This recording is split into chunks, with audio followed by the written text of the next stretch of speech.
नमस्कार, माझं नाव आहे डॉक्टर पुरी. आज या व्हिडिओमध्ये आपण पार्किन्सनमध्ये मास्क फेस बद्दल बोलणार आहोत.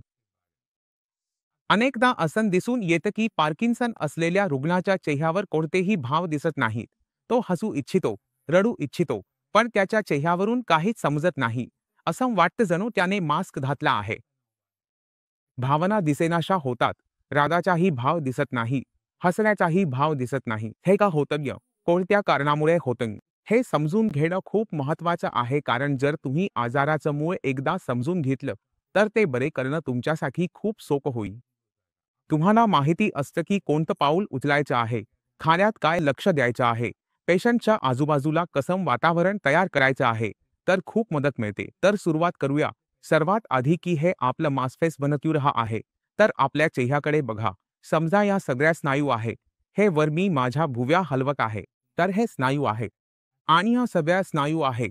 तर आपल्या चेहऱ्यावर सर्वत्र स्नायू आहेत जे आपल्याला चेहऱ्याचे भाव देतात. आता पाकिस्तान पेशंटच्या मेंदूमध्ये अडचण येत आहे. मेंदूमध्ये नेमकी काय अडचण आहे? त्याचे जे मोटर फंक्शन आहेत ते कमी होत आहे का कमी होत आहे? मेंदूमधून रिलीज कमी होत आहे किंवा ते होतच नाहीये? आता हे डोपामिन सिक्रेशन मेंदूमध्ये कमी झाले आहे. ते तणावामुळे असो, झोप न लागल्यामुळे असो किंवा कुठल्याही कारणामुळे असो. पण तुमच्या स्नायूंची जी हालचाल आहे ती मर्यादित होत चालली आहे. म्हणून केवळ चेहऱ्यावरच नाही, चालताना फिरताना देखील अडचणी येऊ लागतात. हात साथ देत नाहीत, थरथर कापत असतात, पण चेहऱ्यावरही याचा परिणाम दिसून येतो. तर हे झालं पार्किन्सन म्हणजे काय? डोपामिनचं स्राव मेंदूमध्ये कमी होणं. आता आपल्याला काय करायचं आहे? म्हणून जर आपण पार्किन्सनच्या रुग्णांना मदत करायची असेल, सुधारणा आणायची असेल, तर आपल्याकडे फक्त एकच मार्ग आहे, तो म्हणजे मेंदूमध्ये अधिक डोपामिन तयार करणे, आणि दुसरा कोणताही मार्ग नाही. आता आपला मेंदू आहे ना, तो एक अतिशय गुंतागुंतीचा अवयव आहे, साधा अवयव नाही. आता हा जो गुंतागुंतीचा अवयव म्हणजे आपला मेंदू, तो न्यूरो सेल्सपासून बनलेला आहे. आता न्यूरो सेल्स काय आहेत? काही लोकांना माहिती असेल, काहींना माहिती नसेल. तर हे न्यूरो सेल्स म्हणजे काय? तर तुम्ही सर्वजण तुमच्या स्क्रीनवर पाहत असाल. हा एक न्यूरॉन सेल आहे. न्यूरॉन सेल काय करतो? तर हे एकमेकांशी संवाद साधतात आणि संवाद साधण्यासाठी अनेक गोष्टी वापरतात, ज्यात डोपामिन एक आहे. आता जेव्हा डोपामिनचं प्रमाण कमी झालं, तेव्हा आपल्या मेंदूचं नियंत्रण बिघडू लागलं. आता आपल्याला हे निर्माण करायचं असेल, तर आपल्याला काय करावं लागेल? हा जो न्यूरॉन आहे, त्यांना निरोगी करावं लागेल, म्हणजे त्यांना तो सन्मान द्यावा लागेल, जसं काहीतरी छान खाल्ल्यावर वाटतं, अहो किती मजा आली असं. आता हा मेंदू कधी म्हणतो की मला छान वाटतंय, की आज मला छान खायला मिळालं. चांगलं काम करायचं असेल तर मेंदूला लागतात विटॅमिन्स, अमिनो आणि प्रोटीन. आपण आपल्या शरीरातील सर्व विटॅमिन्स पूर्ण ठेवतो. अमिनो ॲसिड्स आपल्या शरीरात व्यवस्थित तयार होत आहेत आणि आपण शरीराला योग्य प्रमाणात प्रोटीन आणि कार्बोहायड्रेट्स देतो. तर याचा परिणाम असा होतो की मेंदूकडे किमान कच्चा माल असतो, ज्यामुळे तो स्वतःची दुरुस्ती करू शकतो. आपल्या आत सुधारणा घडवून आणू शकतो, कारण मेंदूकडे एक शक्ती असते, ती म्हणजे न्यूरोप्लास्टिसिटी. न्यूरोप्लास्टिसिटी म्हणजे काय? हे एक खूप मोठं संकल्पना आहे. तरीही मी समजावण्याचा प्रयत्न करतो की मेंदू किती चांगलं काम करेल. हे अवलंबून असतं की न्यूरो सेल्स एकमेकांशी किती जोडलेले आहेत. तुमच्या स्क्रीनवर बघा. हे दोन न्यूरो सेल्स आहेत आणि हे एकमेकांशी कसे हातमिळवणी करत आहेत ते पहा. ही जी हातमिळवणी झाली, हा जो हातमिळवणी करण्याचा प्रोसेस आहे, त्यालाच तुम्ही न्यूरोप्लास्टिसिटी म्हणू शकता. तुमच्या स्क्रीनवर फक्त दोन सेल्स होते, पण तो जो सेल आहे, तो चारही बाजूंनी वेढलेला असतो. तो चारही बाजूंनी आपले हातपाय जोडतो. जर आपण कोणतीही अशी न्यूरोप्लास्टिसिटी प्रमोट केली, तर आपल्या मेंदूमधील जे डोपामिन सेक्रेशन आहे ते जास्त प्रमाणात रिलीज होऊ लागतं आणि याचा परिणाम असा होतो की पेशंटची स्थिती सुधारू लागते. मोठी हातमिळवणी घडवून आणण्यासाठी देखील आपल्याला थोडं स्टिम्युलेट करावं लागतं. त्याला थोडंसं धक्का द्यावं लागतं, की चल, मी तुझी काळजी घेईन, तू कर. यासाठी आपल्याला व्यायामही आवश्यक आहे. आता व्यायाम कसा असावा? हलता व्यायाम, जो तुमच्या शरीरावर ताण आणणार नाही. कारण जर तुम्ही व्यायाम करत असाल तर तुमचे शरीर थकून जाईल. जर तुमचे शरीर थकत असेल, मग दुसऱ्या दिवशी व्यायाम करण्याची इच्छा संपून जाईल. म्हणून साधा व्यायाम करा, तोच योग्य आहे. आता हा जो व्यायाम आहे तो घरात ट्रेडमिलवर करायचा नाही. हा असा आहे की तो तुम्ही तुमच्या कुटुंबातील सदस्यासोबत करा, ज्याच्याशी तुम्ही भांडू शकता. आता तुम्हीही विचार करत असाल की भांडण का आहे? कारण पार्किन्सनच्या रुग्णांमध्ये एक गोष्ट सामान्यपणे दिसते की ते त्यांच्या जोडीदारासोबत, त्यांच्या पत्नी किंवा नव्यासोबत खूप कमी संवाद साधतात. आणि दुसऱ्या व्यक्तीला नेहमीच वाटतं की हे माझ्याशी बोलत नाहीत. हे माझं ऐकत नाहीत, माझं म्हणणं नाही ऐकतं. मग तुम्ही काय करायचं? तुम्ही तुमच्या जोडीदाराला, ज्यांना पार्किन्सन आहे, त्यांना सोबत घेऊन पार्कमध्ये जाऊन तुमचे वॉक सुरू करायचे आहेत. आता तुमच्या दोघांमध्ये चालण्याची गती वेगळी असेल, कुणी जलद चालेल, कुणी हळू चालेल, पण तुम्ही जितकं त्यांच्यासोबत चालाल, जितक्या वेळा त्यांच्यासोबत जाल, तितकं थोडं थोडं संवाद सुरू होईल आणि तो संवाद कुठल्याही स्वरूपात असू शकतो. त्या जुन्या आठवणी, आपली तरुणाई कशी होती, किंवा आपण कॉलेजमध्ये, शाळेत काय केलं, किंवा मग हा चुकीचं करतोय अशा गोष्टी. तूने हे चुकीचं केलं, तूने आज जेवण चांगलं बनवलं नाही, आज जेवणात मजा नाही आली, कामवालीनं चांगलं काम केलं नाही, कामवाल्याचं जेवण मला आवडत नाही, असं स्वतःला व्यक्त करणं सुरू करतात आणि जेव्हा ते स्वतःला व्यक्त करणं सुरू करतात, तेव्हा ते खूपच उपयुक्त ठरतं. कारण पेशंटच्या मनात जे चालू असतं ना, ते तो कुणाला तरी सांगू शकतो. जर तुम्ही सोबत गेला नाही, एकत्र वेळ घालवला नाही, तर ही जी कम्युनिकेशन आहे, ती होऊ शकत नाही. जेव्हा आम्ही एकत्र चालायला सुरुवात केली, तेव्हा दोन गोष्टी घडल्या, एक भावनिकदृष्ट्या आणि दुसरी शारीरिकदृष्ट्या. म्हणूनच आम्ही पाकिस्तानी पेशंटना सुरुवातीला फक्त चालायला लावायला सुरुवात केली.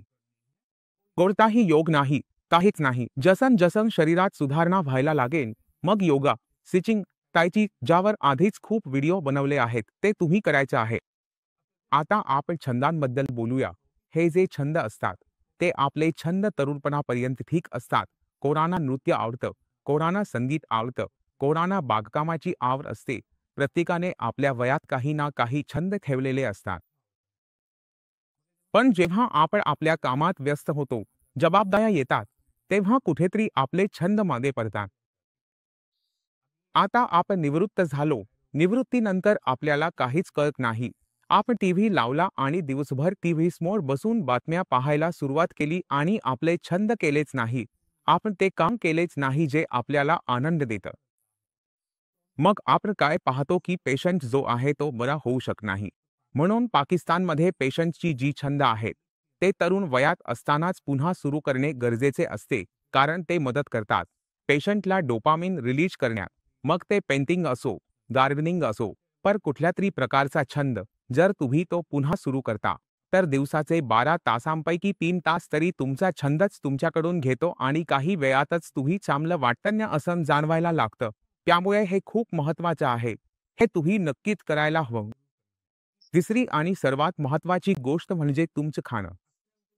बहुतेक वेळा जेव्हा कोणी आजारी पडतो ना, तेव्हा कुणीतरी सांगतं की हे खा, ते खाऊ नको, हे करू नको, तसं करू नको.